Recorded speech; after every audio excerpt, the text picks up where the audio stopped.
এতিয়া মেট্ৰিকৰ ৰিজাল্ট দিব কোন তাৰিখে দিব।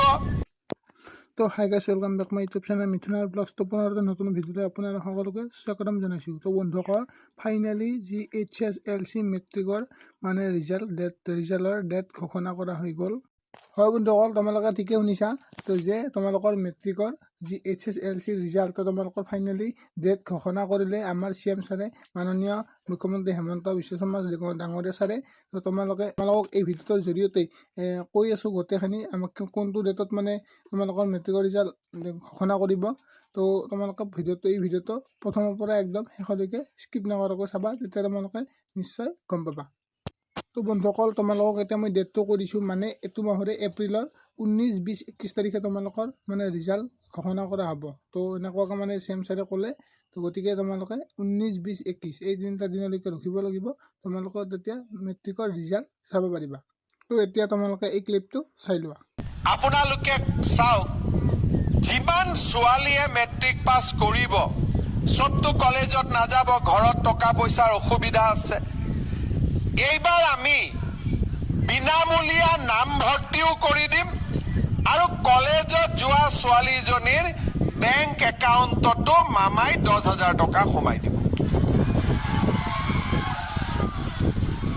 আৰু যিজনী ছোৱালী ডিগ্ৰীত নাম লগাব, তাইক 12,500 টকা সোমাই দিব।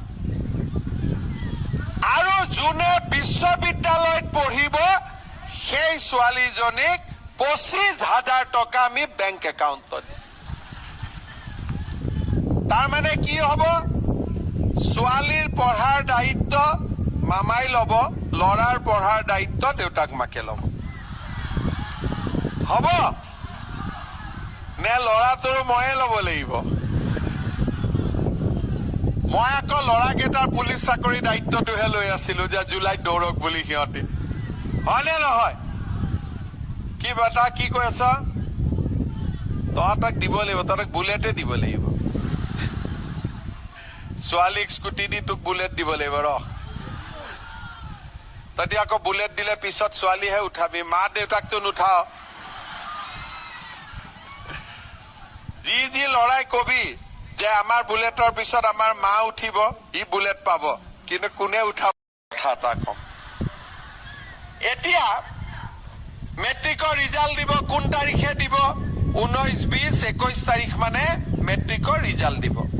ঠিক আছে, অংকৰ প্ৰশ্নখন টান আহা বুলি কৈছিল, তথাপিতো পাছ কৰিব, কোনো চিন্তা কৰিবলগীয়া নাই।